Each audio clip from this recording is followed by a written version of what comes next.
In my professional assessment of people who are very close to me, those people I love, I don't really differ in terms of how I look upon them. When they're asking me for medical advice, they're asking that part of me that is the medical advisor. So I'm ready to give it, and I'm ready to give it with the same amount of love and sincerity that I relate to them all the time. But it's still coming from that part of me that's a doctor.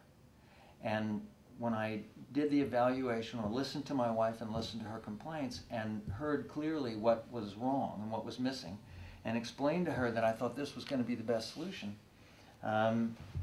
she was, so trusting of me, and she went forward, not under my management. She went to a different doctor for Wiley protocol. But what I saw in her was the same type of transformation, and for that matter, transmogrification. That is, not just a different voice that I hadn't heard for quite a while, not just different words, expressions, enthusiasm, but also a different woman. She was someone who looked differently to me. And she had changed, just as she had changed in what I considered was a negative way or less satisfying way when she entered the perimenopausal period and went without rhythmic replacement.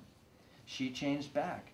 It was a period of maybe 3 or 4 months, and she looked like the woman that I used to be married to. She looked like my first wife. And I've only had one wife, but she looked like the first version of my wife, not the second version of my wife. And I have to say that that was probably one of the greatest experiences I've had with the Wiley protocol.